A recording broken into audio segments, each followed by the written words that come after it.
Cumprimento a todos com a paz de Jesus. Seja bem-vindo ao estudo da lição da Escola Sabatina, número 9, nos Salmos, parte 2. Antes de começar, vamos orar. Pai querido que estás nos céus, aqui estamos na Tua presença, buscando a Tua bênção, buscando a Tua face, buscando a promessa de Jesus, que é o Espírito Santo sendo derramado sobre mim e os meus irmãos. Vem habitar em nós, Santo Espírito. Dá-nos iluminação celestial para entender a Tua palavra, ó Deus. Nós suplicamos em nome de Jesus. Amém, Senhor. Nos Salmos, parte 2. O verso áureo está em Salmos 67, versos 3 e 4. Louvem-te, ó povos, ó Deus, louvem-te os povos todos. Alegrem-se e exultem as nações, pois julgas os povos com justiça e guias na terra as nações. Na semana passada, selecionamos salmos que enfatizam o povo de Deus no tempo do fim, enquanto se preparam para a vinda de Jesus. Nesta semana, os 4 salmos selecionados chamarão a nossa atenção para o próprio Deus. O primeiro salmo nos apresentará Deus como nosso refúgio, que nos conforta e tranquiliza, aproximando-se de nós como aquele que trará socorro em tempo de tribulações. O segundo salmo aquecerá o nosso coração, levando-nos a nos regozijar, porque Deus, nosso Rei, é o Rei de toda a terra. E o terceiro salmo fortalecerá essas emoções, transformando-as em gratidão, pois Deus finalmente respondeu ao nosso clamor. Deus não é mais apenas o Deus a quem dirigimos nossas súplicas, pedindo libertação, nem simplesmente o Deus a quem expressamos nossas frustrações por causa da injustiça presente em lugar do juízo. Em última análise, Deus é o juiz que trará justiça ao mundo e restaurará a ordem correta. O quarto salmo fala sobre o cumprimento das bênçãos sacerdotais, mostrando que Deus, cheio de bênçãos misericordiosas, está presente entre o seu povo. Deus é o único ser que merece o nosso louvor e adoração. 24 horas no dia. No céu, Deus está sendo louvado o tempo todo. 4 seres viventes cercam o trono de Deus, dizendo: Santo, Santo, Santo é o Senhor Deus Todo-Poderoso, que era, que é e que há de vir. Meu querido irmão, se Deus habita entre os louvores dos seres celestiais, Ele também quer habitar entre os louvores dos seus filhos aqui na terra. Louvemos ao Senhor. Louvem-te os povos, ó Deus, louvem-te os povos todos. Alegrem-se e exultem as nações, pois julgas os povos com justiça e guias na terra as nações. Aleluia! Na parte de domingo, socorro bem presente nas tribulações. É isso que Deus é. Socorro bem presente na hora da angústia. Quando você está em desespero, quando você está em perigo, você clama a Deus. E a distância entre você e Deus é a distância de uma curta oração. Uma curta oração que na hora do desespero, da angústia, se resume a esta única frase: Jesus, ajuda-me. Senhor, liberta-me. Esta única e curta frase é a distância entre você e Deus, porque Deus está justo aí do seu lado para estender a mão. Assim como Jesus estendeu a mão para Pedro, que estava se afogando, Pedro não tinha tempo para orações longas e ele clamou: Senhor, me ajuda! E Jesus estendeu a sua mão e levantou Pedro. Meu querido irmão, socorro bem presente nas tribulações. É isso que Deus é na sua vida. Nosso Deus é vivo, nosso Deus é real, nosso Deus é presente. Aleluia! Por isso, abra sua Bíblia no Salmo 46. Este é um dos lindos salmos da palavra de Deus. Leia comigo, verso 1 em diante. Deus é o nosso refúgio e fortaleza, socorro bem presente na angústia. Ele é refúgio na hora da tentação. É para Jesus que você corre. É sob a proteção de Jesus que você se abriga. Queridos, quando tentados por Satanás, não deveremos enfrentar Satanás. Deveremos correr para Jesus Cristo, correr para o refúgio. Ele é o nosso socorro bem presente na hora da angústia. Pelo que não temeremos, ainda que a terra se mude e ainda que os montes se transportem para o meio dos mares, não temeremos. O amor de Deus em nosso coração expulsa o medo. Não temeremos nada. E o verso 3 diz: ainda que as águas rujam e se perturbem, ainda que os montes se abalem pela sua braveza, ainda que exista guerra, ainda que existam sequestros, ainda que existam doenças e pandemias, nós nada temeremos, porque o Senhor Jesus Cristo cuida de nós. Ele não só morreu por você, ele ressuscitou, subiu ao céu e ele tem os olhos voltados para você. Você é a menina dos olhos de Deus. Não tema, ainda que as águas rujam e se perturbem, ainda que os montes se abalem pela sua braveza, não tema. E o verso 4 diz: há um rio cujas correntes alegram a cidade de Deus. Existe sim o rio da água da vida, conforme diz ali em Apocalipse capítulo 22. Apocalipse 22, verso 1, mostra exatamente o que Salmos 46 está falando. Há um rio cristalino na cidade de Deus. E aqui no capítulo 22 de Apocalipse, verso 1, mostrou-me o rio puro da água da vida, claro como cristal que procedia do trono de Deus e do Cordeiro. Nas margens deste rio da água da vida está a árvore da vida. E é desta árvore que você vai comer o fruto da vida, mostrando que a vida eterna vem de Deus. Meu querido irmão, este rio da água da vida apareceu aqui no Salmo 46 como uma profecia que vai se cumprir na nova terra, no novo céu. Salmos 46, verso 4. Há um rio cujas correntes alegram a cidade de Deus, o santuário das moradas do Altíssimo. A cidade de Deus qual é? Apocalipse 21, a Nova Jerusalém. Esta é a cidade de Deus, esse é o santuário de Deus, o tabernáculo de Deus com os homens, a Nova Jerusalém. E aqui diz no Salmo 46, verso 4, que existe ali um rio cujas correntes alegram a cidade de Deus, que é o santuário das moradas do Altíssimo. Veja como a Bíblia se completa. Aqui está falando da Nova Jerusalém, está falando do rio da água da vida e está falando do santuário de Deus. E lá em Apocalipse 21, verso 3, diz que a Nova Jerusalém é o santuário de Deus, e no capítulo 22 de Apocalipse fala que do trono de Deus sai um rio chamado o rio da água da vida. Meu querido irmão, tudo se completa, tudo se explica através da palavra de Deus. E agora Salmos 46, verso 5. Deus está no meio dela. Deus habita na Nova Jerusalém. É ali que está o trono de Deus. É o santuário celestial. Deus está no meio dela. Não será abalada. Deus a ajudará ao romper da manhã. As nações se embraveceram, os reinos se moveram. Ele levantou a sua voz e a terra se derreteu. O Senhor dos exércitos está conosco. O Deus de Jacó é o nosso refúgio. Vinde, contemplai as obras do Senhor, que desolações tem feito na terra. Ele fez cessar as guerras até o fim da terra. Quebra o arco e corta a lança, queima os carros no fogo. Deus destruirá os ímpios quando eles cercarem a Nova Jerusalém que desceu do céu, lá no final dos 1000 anos, conforme está em Apocalipse capítulo 20.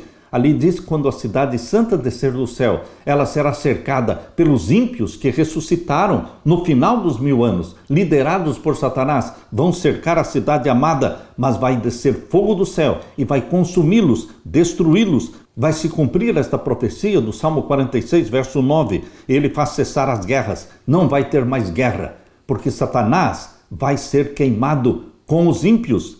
Até o fim da terra, quebra o arco, corta a lança, queima os carros no fogo, tudo será queimado, a terra será purificada.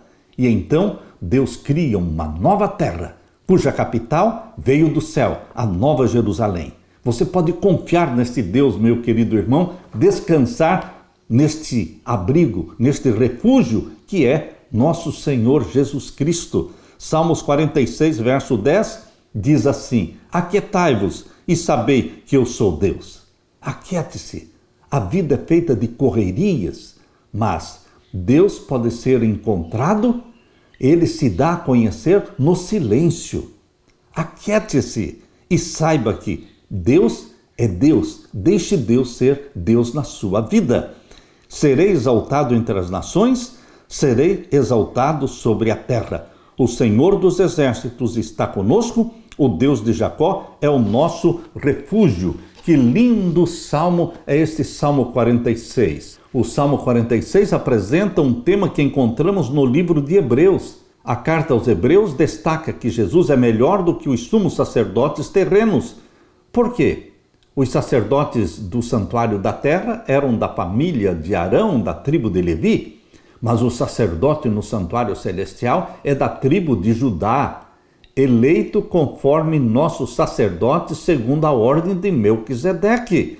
O sacrifício de Jesus é melhor do que todos os sacrifícios dos animais, e o santuário celestial é melhor do que os santuários que existiram na terra. No entanto, esse salmo adota uma abordagem diferente. O autor não mencionou coisas boas e as contrastou com coisas melhores, como faz a carta aos Hebreus. Ele contrastou um mundo em rebelião e as terríveis consequências que isso trouxe com a promessa das coisas melhores que Deus planejou para nós. Esse salmo está cheio de esperança e promessa. Aquietem-se e saibam que eu sou Deus. Se acalme e deixe Deus ser Deus. A paz que você procura está no silêncio que você não faz. Portanto, valorize a hora tranquila da oração, ajoelhado na presença de Deus, deixando Deus se revelar a você. Descansar na certeza de que um dia tudo que é pecaminoso vai acabar e Deus será exaltado na terra, será exaltado no céu. Observe também o que diz o Salmo, quando fala: portanto não temeremos ainda que a terra se transtorne e os montes se abalem no meio dos mares. Salmo 46, verso 2. Nosso mundo atual, com todos os seus males, não vai durar para sempre. Aleluia! Já se passaram 6.000 anos de pecado, desde que Adão e Eva pecaram. 4.000 anos do pecado de Adão até Cristo. E 2025 depois de Cristo, ou seja, está na hora de Jesus Cristo voltar. Nós estamos cerca de 6.000 anos de pecado nesta terra. Queridos, nosso mundo com todos os seus males não vai durar para sempre. E o que Deus promete é algo que mal conseguimos imaginar. Mesmo que as coisas estejam ruins no mundo, e elas vão piorar ainda, porque quando for aprovada a lei dominical, vai começar a angústia. E a angústia vai aumentando, tornando-se angústia qual nunca houve. As coisas vão piorar, mas cada profecia que se cumpre, quando nós estivermos vivendo o período pós-decreto dominical de perseguição aos que guardam os mandamentos de Deus, nós vamos estar sendo perseguidos pelo leão que é Satanás, mas estaremos protegidos pelo leão da tribo de Judá. Alegre-se, porque Jesus é o socorro bem presente na hora da angústia. Aleluia!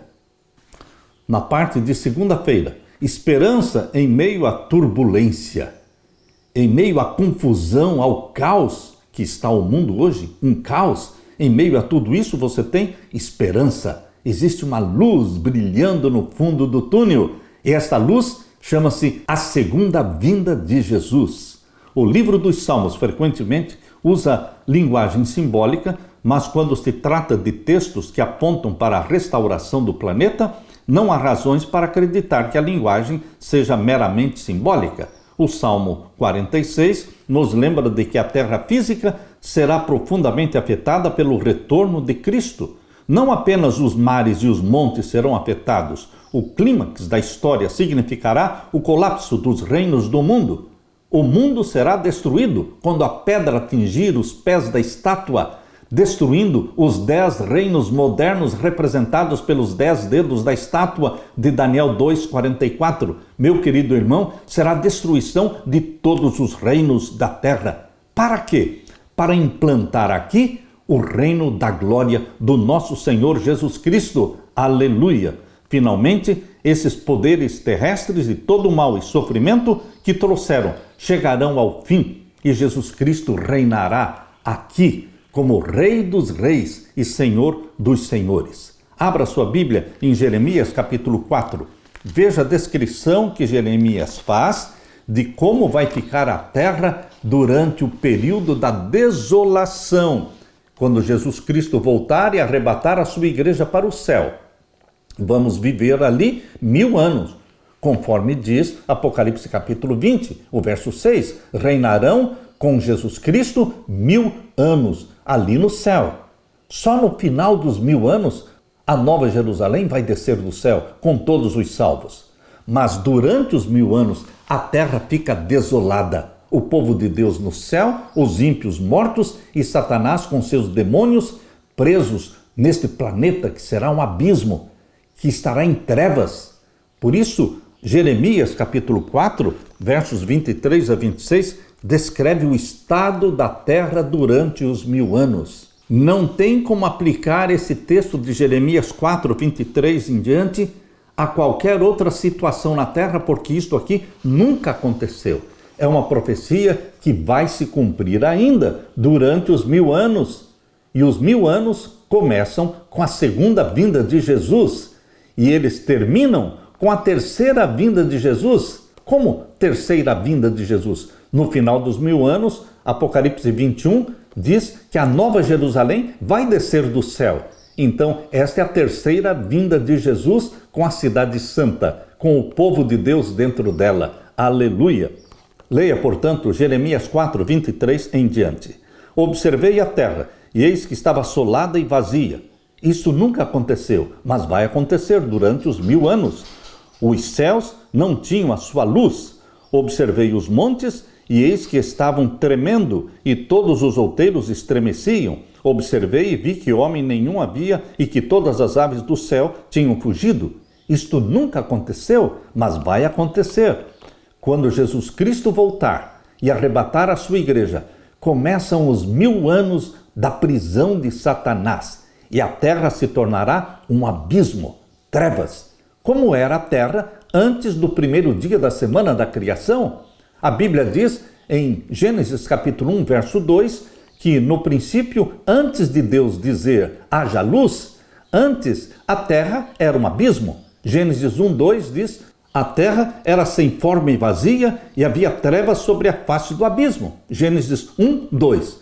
A terra volta a ser um abismo, porque não haverá luz do sol, nem aves, nem animais, nem seres humanos. A terra estará desolada, exatamente como Jeremias 4, 25. Observei e vi que homem nenhum havia, e que todas as aves do céu tinham fugido.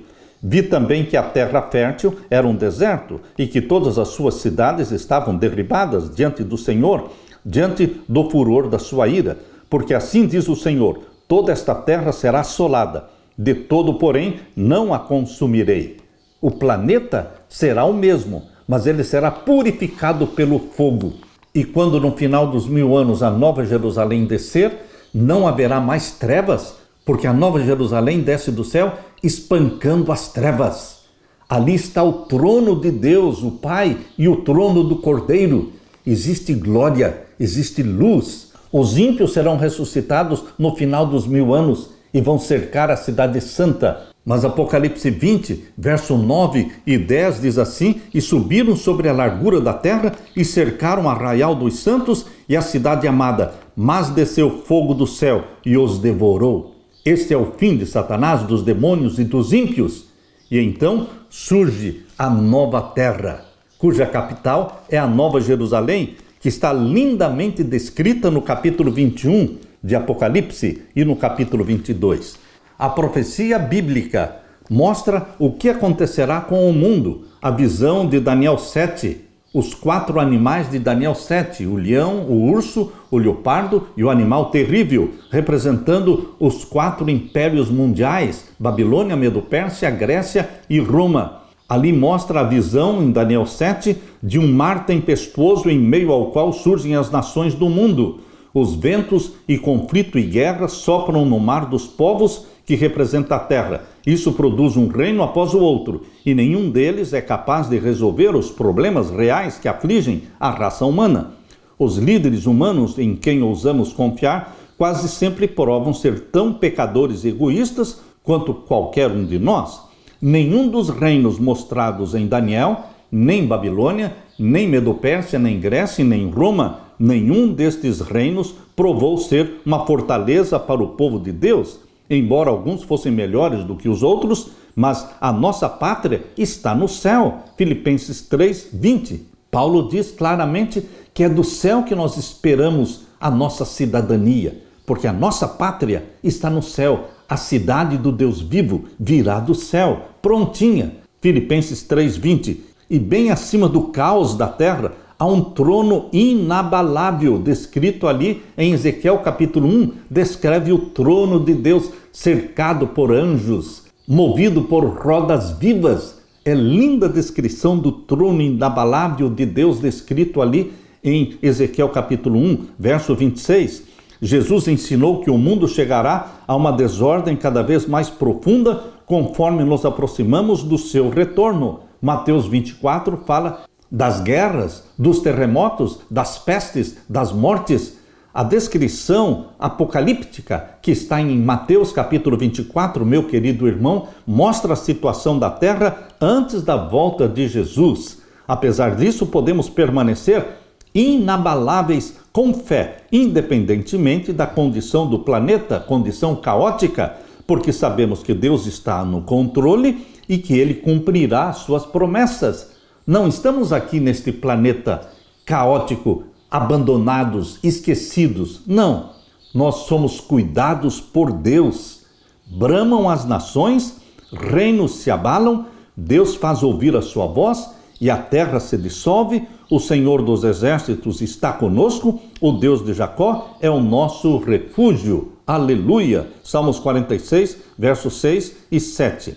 Em curto prazo, as coisas vão piorar, mas Jesus Cristo será a solução para o caos mundial, porque Jesus Cristo virá para arrebatar a sua igreja. Você e eu somos a igreja de Deus. Seremos arrebatados para estarmos na presença de Deus durante os 1000 anos de Apocalipse 20. E nos alegra a revelação da palavra profética que diz que no final destes 1000 anos nós vamos descer com Jesus na Nova Jerusalém.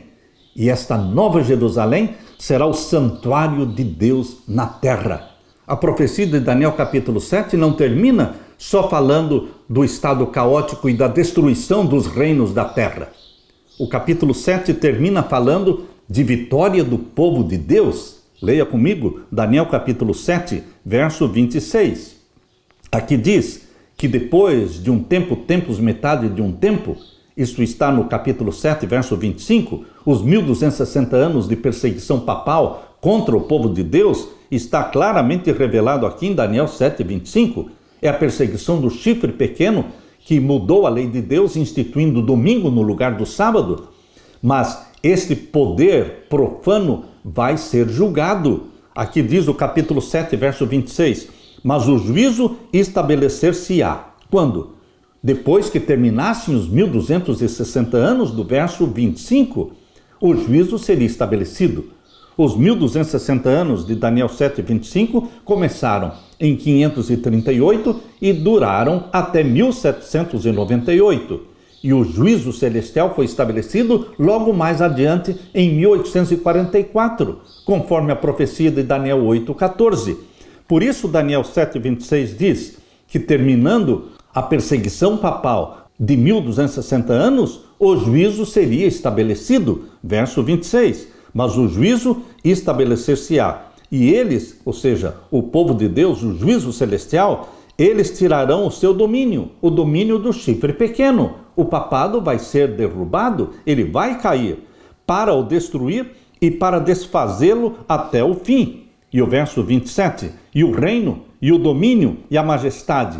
Veja a conclusão gloriosa do capítulo 7. O capítulo 7 termina em triunfo, em vitória, para Jesus Cristo, o Rei dos Reis, o Senhor dos Senhores, e para os santos do Altíssimo. Capítulo 7, verso 27 de Daniel. E o reino, e o domínio, e a majestade dos reinos debaixo de todo o céu serão dados a quem?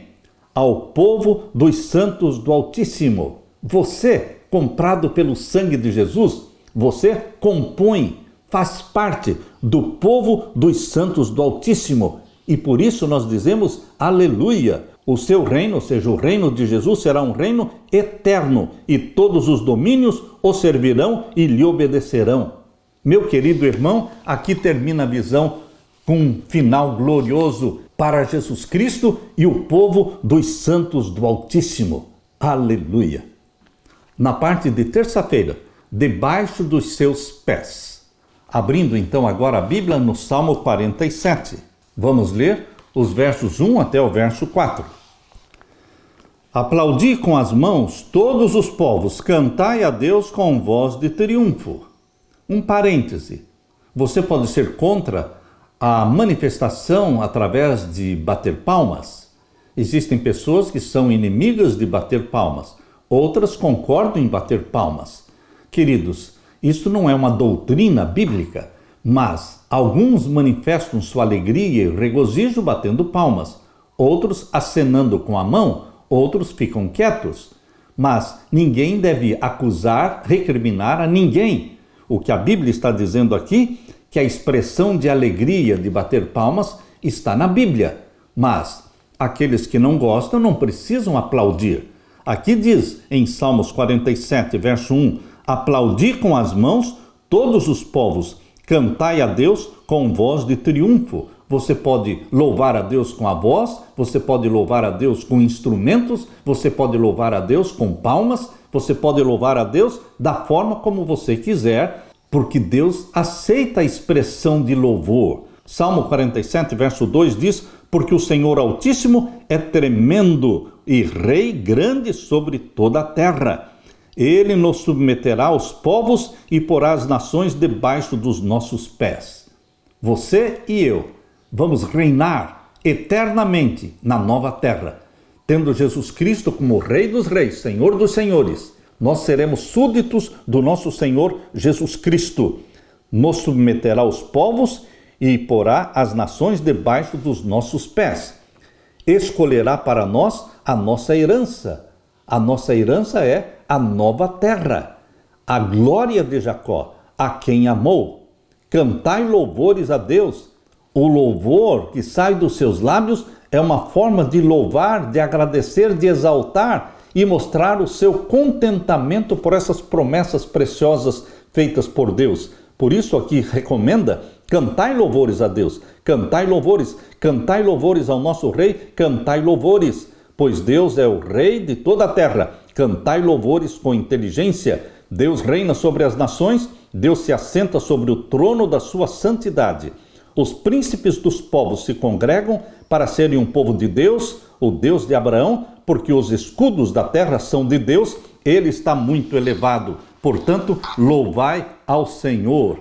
Em longo prazo, o futuro será brilhante. A curto prazo, o mundo está num caos, mas a longo prazo, existe um futuro brilhante. Porém, enquanto esse tempo não chega, lutamos com as consequências da escolha humana que cedeu o domínio do planeta a Lúcifer. Enquanto Jesus não voltar, o mundo jaz no maligno. Quando Satanás compareceu ao concílio celestial, lá no céu, conforme descrito ali em Jó capítulo 1, Jó capítulo 2, ele apareceu como representante do planeta Terra. Ele disse, quando Deus perguntou, de onde vens? Ele disse, eu venho de rodear a terra e passear por ela. Jó capítulo 1, verso 7. Com isso, Satanás estava declarando que era o proprietário da terra. Ele não foi nunca o proprietário da terra. Ele sequestrou o planeta Terra do Criador, que é Deus. Quando Adão e Eva pecaram, eles passaram para Satanás a autoridade de governar a terra. Mas isto que foi feito pelo primeiro Adão foi desfeito pelo segundo Adão, Jesus Cristo, que morreu por você, que ressuscitou e subiu ao céu, e ele reivindica hoje o poder de governar a terra, porque nós, o povo de Deus na terra, fomos resgatados pelo sangue de Jesus Cristo. Mas, enquanto Jesus Cristo não voltar, o mundo ainda jaz no maligno. Na antiguidade, o pé era usado para indicar essa ideia de propriedade. Deus instruiu Abraão: levante-se e percorra esta terra no seu comprimento e na sua largura, porque eu a darei a você. Gênesis 13, 17. Por isso, meu querido irmão, quando nós lemos 1 Tessalonicenses capítulo 4 e o verso 16 e 17, mostra que quando Jesus Cristo voltar agora, segunda vinda de Jesus, ele não vai pisar na terra. Por quê? Porque a terra ainda continuará com Satanás aqui preso. A terra se tornará um abismo, a prisão de Satanás por 1000 anos. Jesus só vai pisar na terra novamente no final dos 1000 anos, quando a nova Jerusalém descer do céu. Agora, na segunda vinda de Jesus, nós vamos encontrar Jesus nos ares. Jesus não pisando na terra, agora na segunda vinda, mostra que a terra ainda não se tornou propriedade de Jesus Cristo. Aqui será a prisão de Satanás por 1000 anos. Abra sua Bíblia na primeira carta de Tessalonicenses e vamos ler então o capítulo 4, o verso 16 e 17. Porque o mesmo Senhor descerá do céu, com alarido e com voz de arcanjo, falando da volta de Jesus, e com a trombeta de Deus, e os que morreram em Cristo ressuscitarão primeiro. Todos os que morreram em Cristo vão ressuscitar primeiro. Os vivos não vão subir para o céu antes dos mortos. Primeiramente, os mortos serão ressuscitados, perfeitos, glorificados. E então vão se unir aos vivos que são transformados no abrir e fechar de olhos. Todos os vivos serão transformados, glorificados. E então os ressuscitados, mas os vivos transformados, seremos todos arrebatados para o céu. Conforme diz 1 Tessalonicenses 4, verso 17. Depois nós, os que ficarmos vivos, seremos arrebatados juntamente com eles nas nuvens. Juntamente com eles quem? Os ressuscitados do verso 16. Vamos ser arrebatados nas nuvens. E o finalzinho do verso 17 diz: a encontrar o Senhor. Que Senhor? O Senhor Jesus. A encontrar o Senhor Jesus nos ares. E assim estaremos sempre com o Senhor. Nós vamos encontrar Jesus nos ares. Portanto, na segunda vinda de Jesus, ele não pisa na terra. Quando você ouvir a notícia de que Jesus está andando na terra, lembre-se, é o falso Cristo. É Satanás personificando Cristo. Ele vai andar na terra. Mas Jesus Cristo, ele não vai andar na terra, não vai pisar na terra na sua segunda vinda.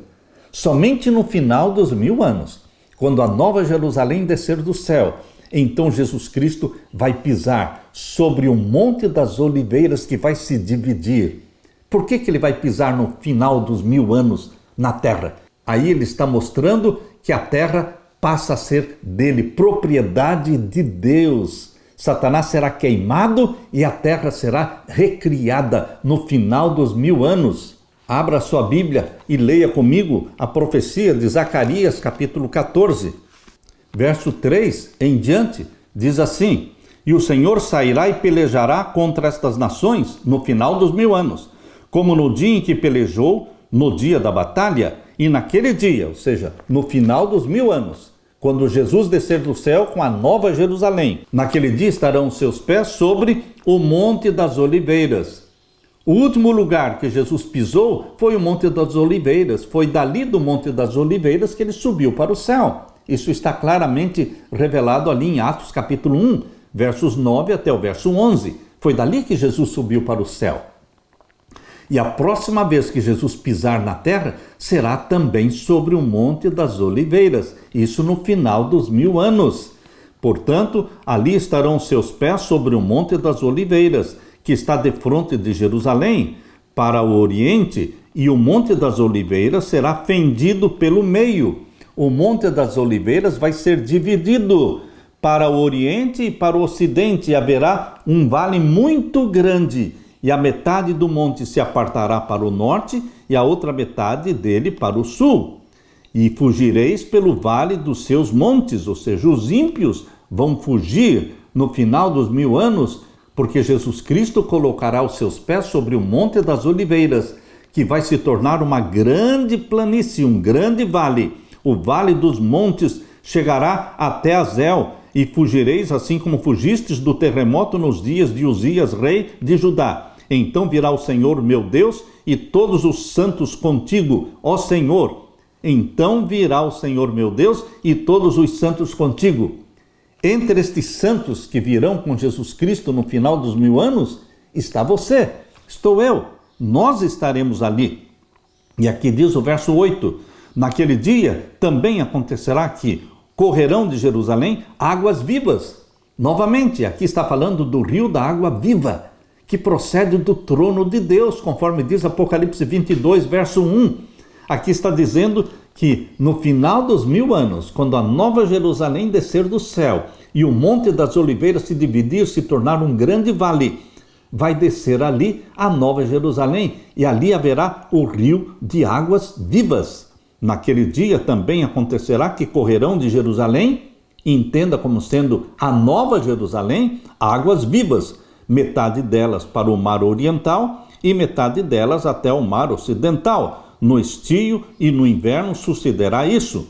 E o Senhor será rei sobre toda a terra. Será rei dos reis, senhor dos senhores, no final dos 1000 anos. Por isso ele pisa, porque ele declara autoridade sobre o planeta, que um dia foi sequestrado por Satanás, mas que Jesus Cristo resgatou-nos, resgatou a família humana com o seu próprio sangue, e assim agora ele declara a sua autoridade, pisando sobre o Monte das Oliveiras e colocando ali, no grande vale, a nova Jerusalém.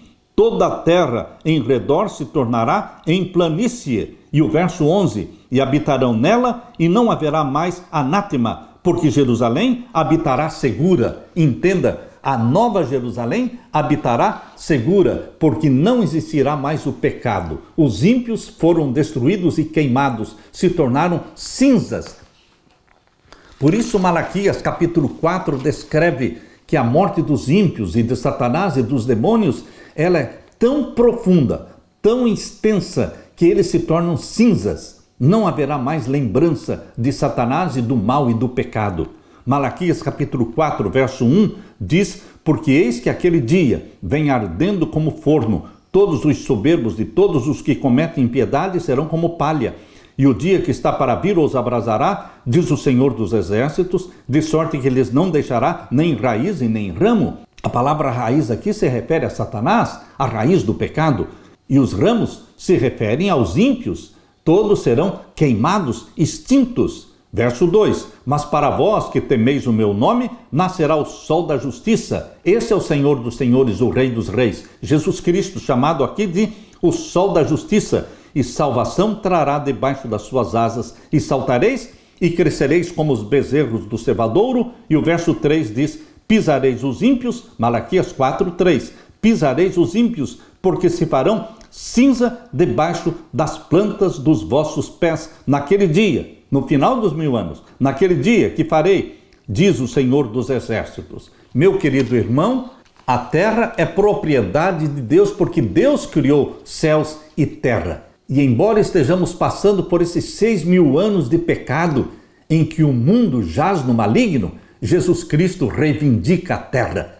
Essa descrição você pode ler porque ela foi feita por Ellen White. Ela escreveu assim: Cristo desce sobre o Monte das Oliveiras, de onde, depois da sua ressurreição, subiu ao céu, e onde os anjos repetiram a promessa da sua volta. O profeta escreveu: virá o Senhor meu Deus e todos os santos com ele. Zacarias 14:5. Naquele dia estarão os seus pés sobre o Monte das Oliveiras, que está defronte de Jerusalém, para o oriente. O Monte das Oliveiras será fendido pelo meio, e haverá um vale muito grande. Zacarias 14:4. O Senhor será o rei sobre toda a terra. Naquele dia, um será o Senhor e um será o seu nome. Zacarias 14:9. Ao descer do céu, em seu deslumbrante resplendor, a nova Jerusalém repousa sobre o lugar purificado e preparado para recebê-la. E Cristo com seu povo e os anjos entram na cidade santa, a nova Jerusalém. E você e eu estaremos lá. Diga amém. Deus seja louvado. Aleluia.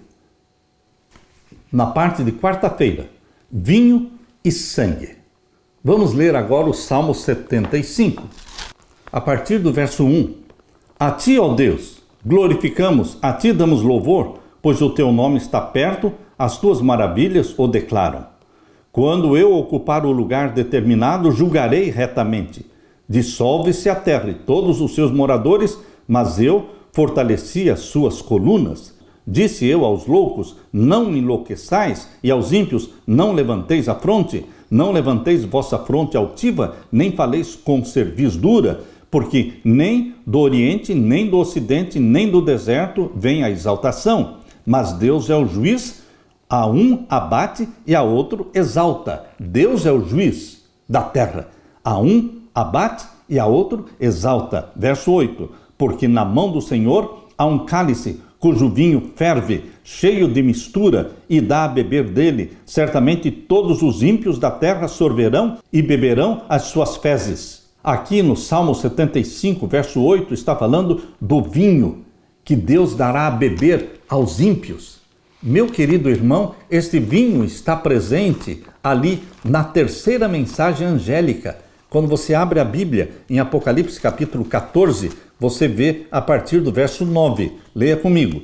E seguiu-os o terceiro anjo, dizendo com grande voz: se alguém adorar a besta e a sua imagem, receber o sinal na sua testa ou na sua mão, também o tal beberá do vinho da ira de Deus, que se deitou não misturado no cálice da sua ira, e será atormentado com fogo e enxofre diante dos santos anjos e diante do Cordeiro.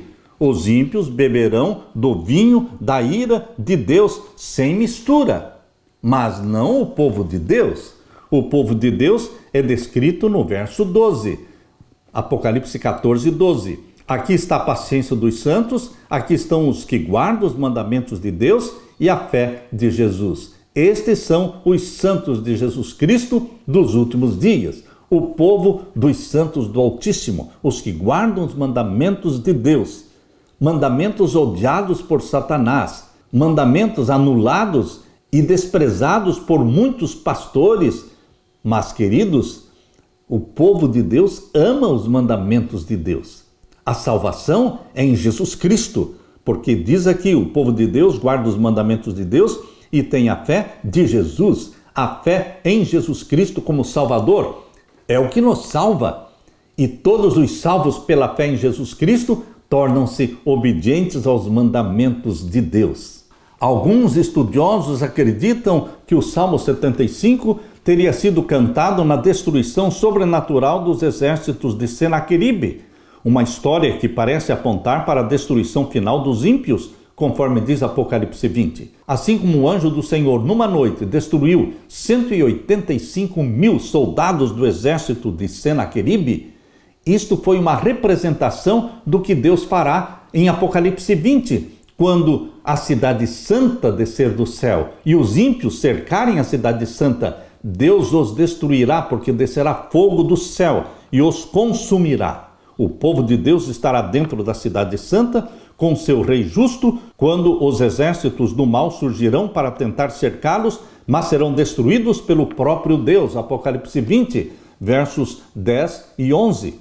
Uma das coisas que Deus corrigirá no juízo será a apropriação indevida de poder que ocorreu no mundo caído. As pessoas não vivem para os outros, nem para a glória de Deus. As pessoas vivem de forma egoísta, para si mesmas.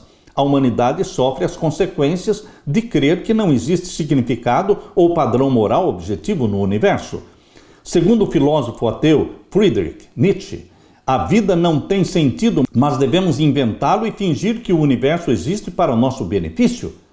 Será que essa filosofia de Nietzsche funcionou bem para o próprio Nietzsche? Não, não funcionou. Ele perdeu a sanidade mental, desmaiando em uma rua na Itália, após tentar impedir um homem de bater em um cavalo. Nietzsche passou os últimos 11 anos da sua vida internado numa instituição, num hospital psiquiátrico, um hospital de doenças mentais, antes da sua morte, no ano de 1900. Queridos, a filosofia de Nietzsche não funcionou nem para ele.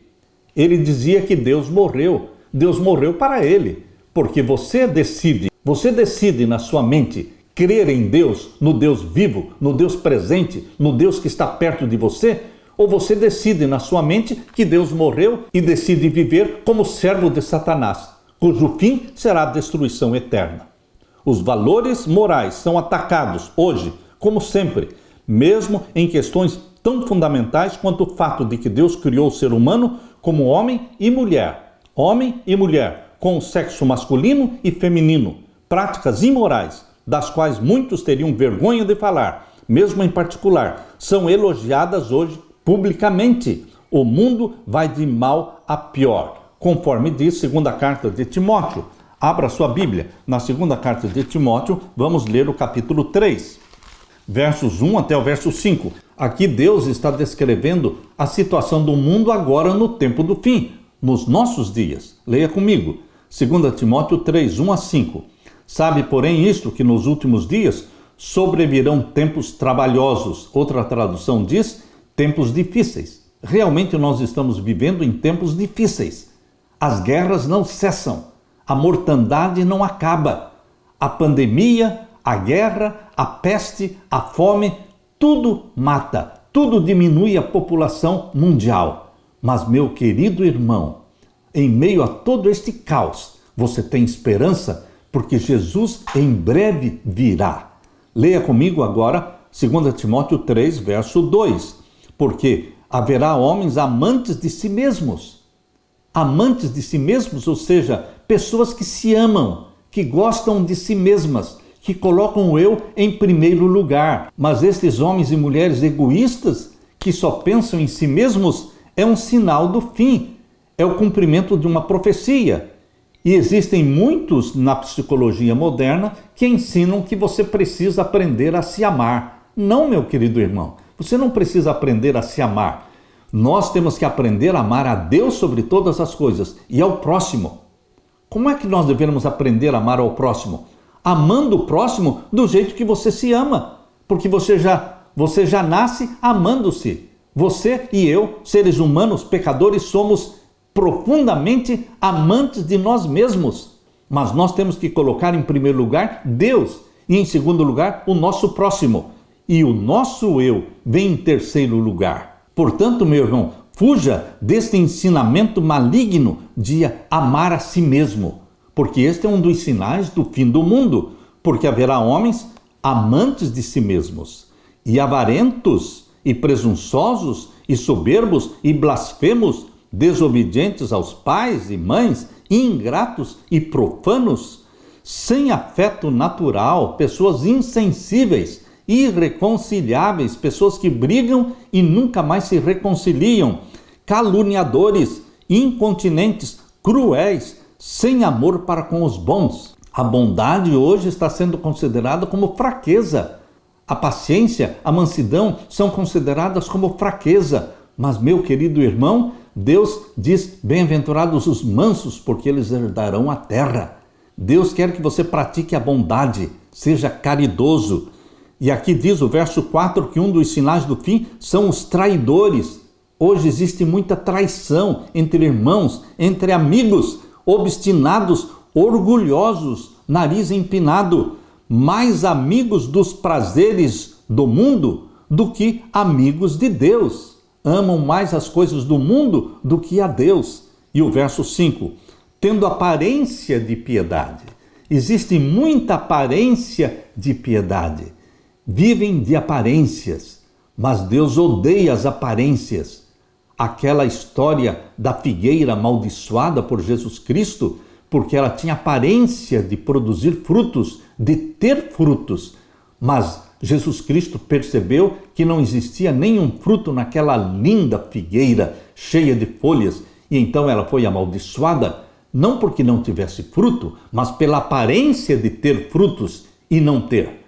Queridos, Deus condena as aparências. Deus quer que você ame a Deus de todo o coração, de verdade, que ame o seu próximo de verdade, sendo caridoso, estendendo a mão. Não viva de aparências, meu querido irmão, porque o mundo todo vive de aparência de piedade, mas negando a eficácia dela. Destes, afasta-te. Esse é o conselho de Deus para você. Afasta-te destes que vivem de aparências. Enquanto os ímpios beberão do vinho da ira de Deus, conforme diz a terceira mensagem angélica, Apocalipse 14, versos 9 e 10. Enquanto eles beberão do vinho da ira de Deus, Os justos beberão do suco da vide, o puro suco da uva, sendo oferecido pelo próprio Jesus. Nós vamos participar da grande ceia celestial, onde Jesus Cristo vai nos servir a Santa Ceia. Aquela Santa Ceia que Jesus introduziu ali em Mateus capítulo 26, versos 26 a 29, onde ele deu o pão dizendo: este é o meu corpo. E aí deu o vinho, o suco puro da vide, dizendo: este é o meu sangue derramado por vocês. E eu não comerei mais deste pão e não beberei mais deste vinho, até que venha aquele grande dia, quando novamente eu comerei deste pão e beberei deste vinho com vocês no reino do meu Pai. Nós vamos estar participando com Jesus Cristo da grande ceia celestial, chamada em Apocalipse capítulo 19 de as bodas do Cordeiro. Você está sendo convidado para as bodas do Cordeiro. Aqui está o convite que Deus está colocando na sua mão. Olha o convite que Deus está colocando na sua mão. Capítulo 19 de Apocalipse e o verso 9. E disse-me: escreve, bem-aventurados aqueles que são chamados à ceia das bodas do Cordeiro. Você está sendo convidado para a ceia das bodas do Cordeiro. E disse-me: estas são as verdadeiras palavras de Deus. Deus está colocando na sua mão um convite. Não rejeite este convite de Deus para a ceia das bodas do Cordeiro, quando vamos beber do suco da vide, representando o sangue de Jesus que foi derramado por nós. Comprados nós fomos pelo ouro do seu sangue e pela prata das suas lágrimas. Aleluia! Na parte de quinta-feira, para que se conheça a tua salvação. Abra sua Bíblia agora no Salmo 67. Deus tenha misericórdia de nós e nos abençoe e faça resplandecer o seu rosto sobre nós. Que lindas são estas palavras. Deus tenha misericórdia. Ele é o Pai das misericórdias. E nos abençoe. Precisamos da bênção de Deus. E faça resplandecer o seu rosto sobre nós. Que brilhe o rosto de Deus no seu rosto, meu querido irmão. Assim como Moisés desceu do Monte Sinai com o rosto brilhando, refletindo a glória de Deus, assim também o seu rosto precisa brilhar, refletir a glória de Deus. Assim como aconteceu com Estevão. Estevão, quando o povo estava irado contra ele, eles olharam para o rosto de Estevão e viram que era como o rosto de um anjo. Ou seja, eles viram um brilho, uma glória no rosto de Estevão. Por isso aqui no Salmo 67, verso 1 diz: faça resplandecer o seu rosto sobre nós.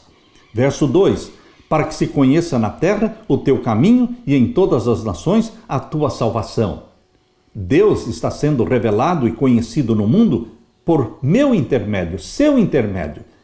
É no nosso rosto que se resplandece a glória de Deus. Verso 3: louvem-te a ti, ó Deus, os povos louvem-te, os povos todos. Nossa vida na terra deve ser um incentivo para que Deus seja louvado. Pessoas que se associam a você, que convivem com você, devem louvar a Deus por verem Deus na sua vida. Verso 4: alegrem-se, regozijem-se as nações, pois julgarás os povos com equidade e governarás as nações sobre a terra. Deus é quem governa, Deus é quem julga. Está julgando os mortos, desde 1844 está sendo processado o juízo dos mortos. Quando for aprovada a lei dominical, Deus começa então o processamento do juízo dos vivos. Por isso diz aqui: alegrem-se, regozijem-se as nações, pois julgarás os povos com equidade e governarás as nações sobre a terra. Verso 5: louvem-te a ti, ó Deus, os povos, louvem-te os povos todos. Verso 6: então a terra dará o seu fruto e Deus, o nosso Deus, nos abençoará. A terra produzirá os seus frutos, como resultado da bênção do nosso Deus. Deus nos abençoará e todas as extremidades da terra o temerão. O remanescente fiel de Deus. Descrito aqui em Apocalipse capítulo 14. Abra sua Bíblia em Apocalipse 14, verso 1 em diante. Aqui no capítulo 14 está a representação do povo de Deus. Começa falando dos 144 mil, descrevendo-os como puros de coração, tendo o nome de Deus na testa, o nome do Pai e o nome do Filho. E então o Apocalipse 14 mostra que o remanescente de Deus vai brilhar. A luz e a glória de Deus resplandecerá no rosto do remanescente fiel. Quando você estiver pregando as 3 mensagens angélicas de Apocalipse 14, a luz e a glória de Deus estarão sendo refletidas no seu rosto. Resplandeça a tua luz sobre nós. É assim que Deus vai resplandecer a sua glória em você.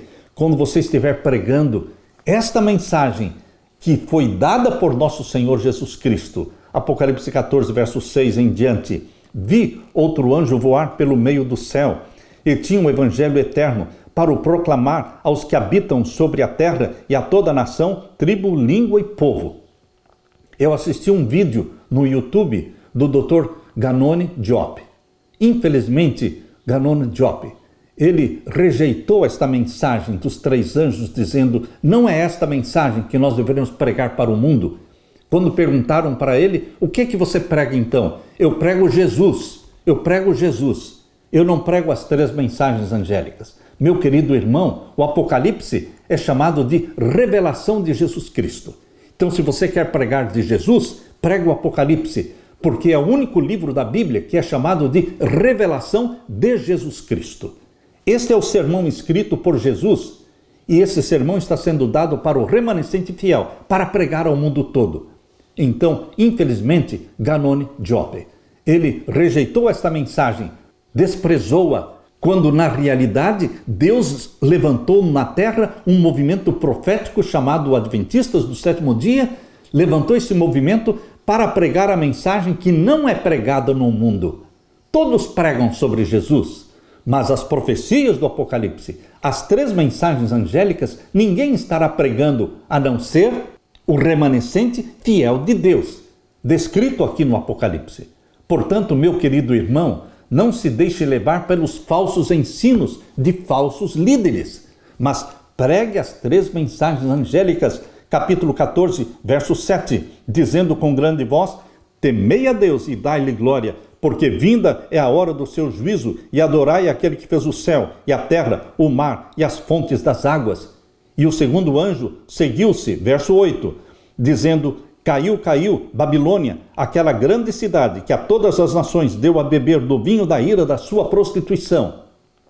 Aqui está a razão, porque Ganoni Diop não quer que se pregue essa mensagem, porque ela condena Babilônia, a grande Babilônia, a igreja de Roma. Queridos, Deus tem milhões e milhões de homens e mulheres, filhos de Deus, sinceros dentro de Babilônia. Mas Deus condena o sistema papal, que se proclama Deus na terra e que mudou a lei de Deus, instituindo o domingo no lugar do sábado. E Ganoni Diop, infelizmente, é um líder que está levando o povo de volta para Roma. Mas nós deveremos pregar as 3 mensagens angélicas, porque este é o dever e a missão do remanescente fiel de Deus. A segunda mensagem angélica está dizendo: caiu, caiu, Babilônia, aquela grande cidade que a todas as nações deu a beber do vinho da ira da sua prostituição. O ecumenismo faz parte do vinho que Babilônia está dando a beber a todas as nações, a todas as igrejas. E até mesmo líderes da nossa igreja estão bebendo deste vinho de Babilônia, que se chama ecumenismo religioso. Ecumenismo religioso é uma estrada de mão única que está levando todo mundo de volta para Roma, inclusive Ganoni Diop. Meu querido irmão, nós fomos chamados por Deus para uma missão: pregar as 3 mensagens angélicas. E a terceira mensagem angélica, capítulo 14 de Apocalipse, verso 9. Seguiu-os o terceiro anjo, dizendo com grande voz: se alguém adorar a besta e a sua imagem, e receber o sinal na sua testa ou na sua mão. A besta mencionada aqui é o poder papal, e a imagem da besta são os Estados Unidos da América do Norte. Estes 2 poderes, mencionados em Apocalipse 13, a besta que subiu do mar e a besta que subiu da terra. Estados Unidos com o papado, eles se unem para o domínio mundial e para impor a lei dominical, o sinal da besta. Mas o povo de Deus está pregando esta mensagem para o mundo, preparando um povo para a volta de Jesus. E a advertência que Deus quer que você pregue é o que está no capítulo 14, verso 10. Se alguém receber o sinal da besta, verso 10, também o tal beberá do vinho da ira de Deus que se deitou, não misturado, no cálice da sua ira, e será atormentado com fogo e enxofre, diante dos santos anjos e diante do Cordeiro.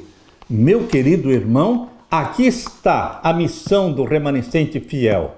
O remanescente fiel da terceira mensagem angélica está no capítulo 14, verso 12. Aqui está a paciência dos santos, aqui estão os que guardam os mandamentos de Deus e a fé de Jesus Cristo. Meu querido irmão, aceite o convite de Deus. Torne-se remanescente fiel. Una-se aos santos do Altíssimo, pregando as três mensagens angélicas. São impopulares? Sim, mas é a mensagem que Deus deu para você pregar. Seremos odiados por causa dos 10 mandamentos. Seremos odiados porque guardamos o Santo Sábado, o selo do Deus vivo. Mas, mesmo tendo inimigos de Deus infiltrados na igreja, mas Deus tem um remanescente fiel dentro da igreja adventista do sétimo dia. E Deus tem um remanescente fiel também dentro de Babilônia. Homens e mulheres que também são filhos e filhas sinceros, mas precisam ouvir o alto clamor, o sai dela, povo meu. Deus está convocando você, meu querido irmão, para dar o alto clamor de Apocalipse 18, verso 4. Sai dela, povo meu, para que não incorras nas suas pragas. Deus quer usar você, meu querido irmão. Nós estamos vivendo na era do Espírito Santo, no momento em que o Espírito Santo deverá ser derramado em forma de chuva serôdia. Para proclamar as três mensagens angélicas, você e eu precisamos ser possuídos pelo Espírito Santo, batizados pela chuva serôdia do Espírito Santo. Agora é o momento que você e eu precisamos mais do Espírito Santo prometido por Jesus Cristo. Mas agora nós estamos vivendo no tempo da plenitude do Espírito Santo.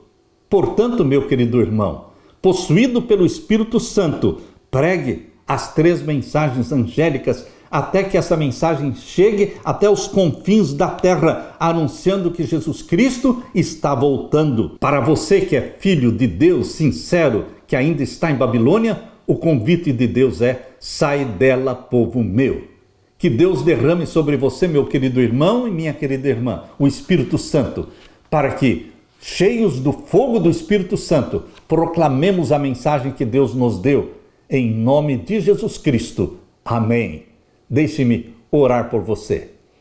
Meu Pai querido que estás nos céus, o Senhor nos deu uma missão, como remanescente fiel nesta terra, de proclamar diante do mundo as três mensagens angélicas e proclamar diante do mundo o alto clamor, o sai dela, povo meu, porque o Senhor tem milhões de filhos e filhas sinceros dentro de Babilônia, mas que amam a Jesus e estão esperando o convite de Deus e sairão dali para se unirem ao povo que guarda os mandamentos de Deus e tem o testemunho de Jesus Cristo, tem a fé de Jesus. Derrama o Espírito Santo sobre mim e os meus irmãos. Faze-nos proclamadores da tua mensagem, em nome de Jesus. Amém, Senhor. Que Deus te abençoe, meu irmão, minha irmã. Fique com a paz de Jesus.